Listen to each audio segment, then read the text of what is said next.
Barban. Les antivaleurs sous les fourches codines de nos chroniqueurs.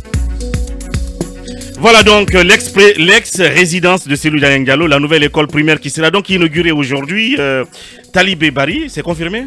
Oui, on a quand même contacté un des membres du service de communication du ministère de l'Éducation nationale et de l'alphabétisation qui nous a confirmé que la cérémonie inaugurale de cette école est prévue ce vendredi.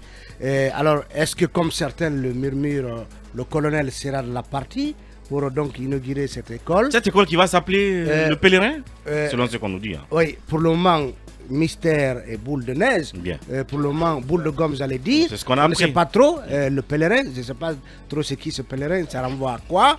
Donc, toujours est-il que on parle d'une école de 18 classes, en tout cas d'une vingtaine de classes. Oui. Une école dont on a vu les images où il y a un terrain de basket.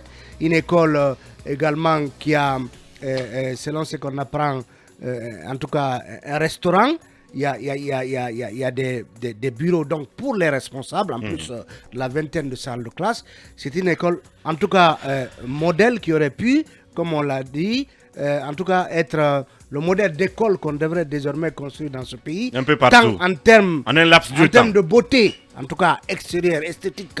En termes de rapidité. En termes de rapidité, parce que je crois que la pose de la première pierre a eu lieu en avril. Ouais. Donc voilà, nous en sommes aujourd'hui à l'inauguration de cette école. 5 mois. Et on apprend que voilà, les tables bancs que vous voyez là ont été faits par, sous les soins du ministère de l'enseignement technique, donc les étudiants de nos écoles professionnelles. Donc tout a été mis en œuvre.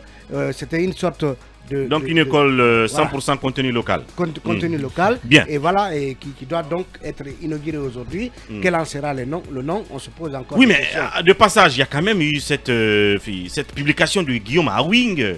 Guillaume Awing, si en fait cette page est certifiée Cabinet Fofana, c'est une publication en fait...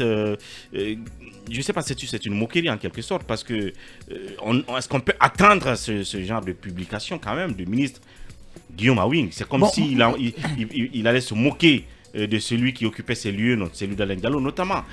Ça fait le tour un peu de mais on saura avec le temps si, autour de l'école en fait. Mais il n'a pas démenti encore. Oui, on saura avec le temps. Puisque les avocats de Cellou Dalein Diallo, vous savez, ont saisi en tout cas la justice en ce qui concerne la façon par laquelle le domaine lui a été donc retiré.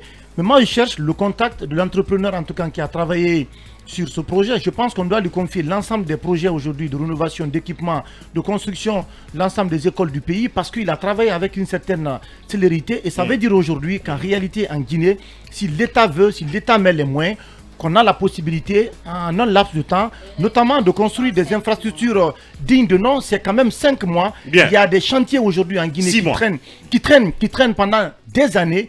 Je pense que c'est l'illustration parfaite qu'avec la volonté politique, avec la détermination, l'engagement du gouvernement, et avec des entreprises sérieuses, sérieuses. Ou c'était une sorte de, je sais pas. Non, mais ce qui est évident, ça veut dire qu'on ne peut plus continuer, à justifier. Est-ce que tu vois le retard, notamment de certaines entreprises, de certains projets de construction de routes ou d'édifices d'intérêt public en Guinée, parce qu'on vient de prouver suffisamment qu'on a la possibilité en un laps de temps de réaliser des infrastructures dignes de nom. Maintenant, on attend derrière... donc Guillaume ne vient plus nous dire que l'école de Cancan là-bas ou de Pita a retardé parce que il y aura plus de raisons. Oui, parce qu'il y a des écoles. Oui, parce qu'il y a des écoles à l'intérieur du pays jusqu'à présent qui souffrent. Mais qui sont en rénovation. Les écoles, les élèves n'ont pas commencé encore, notamment à étudier parce qu'il y a des problèmes au niveau notamment du chantier. Voilà, on va aller tout droit prendre aussi l'avocat là de Cellou Dalein Diallo, maître Amadou Diallo. Bonjour maître. Bonjour. Bienvenue dans cette émission, Ibrahim Alain Konsouma. Alors maître, nous assisterons à l'ouverture des classes du groupe scolaire pour le moment, Cellou Dalein Diallo, jusqu'à ce qu'on ait un an. Qu'est-ce que vous avez fait pour pouvoir certainement accélérer la procédure judiciaire, puisqu'elle est encore pendante devant la Cour suprême? Ou est-ce que, en pour ajouter à ça, est-ce que cette inauguration, désormais qu'une école est construite, est-ce que la procédure est morte devant les juridictions? Bon, d'abord, merci pour l'invitation. Bien. Je voudrais réagir par rapport à cet événement sur deux plans.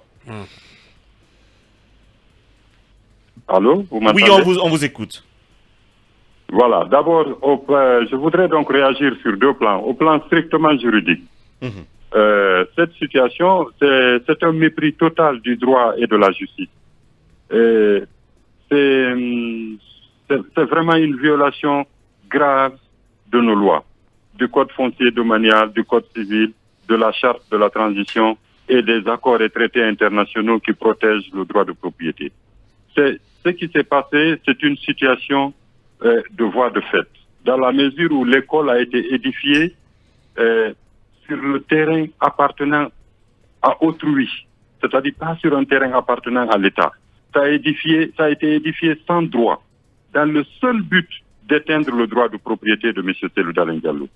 En fait, c'est une voie de fait. Qu'est-ce que c'est une voie de fait? Une voie de fait, c'est le fait pour l'administration de réaliser sans droit, de réaliser une action sans droit qui porte matériellement et illégalement une atteinte grave à un droit de propriété. Bien. Or, c'est ce qui s'est passé. Donc, je voudrais vous rassurer, on n'est pas à la Cour suprême. On n'a jamais été à la Cour suprême. La Cour suprême n'a jamais été saisie. Ce que nous avons fait, nous l'avons fait dans le respect des lois de la République, notamment de la loi sur l'organisation judiciaire. Nous avons saisi le seul et l'unique juge compétent.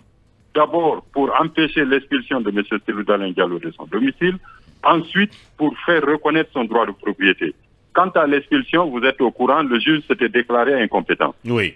En ce qui concerne la reconnaissance de son droit de propriété, l'affaire est encore pendante devant le tribunal de première instance. De Dixine? Tribunal compétent. Le tribunal de première instance de Dixine?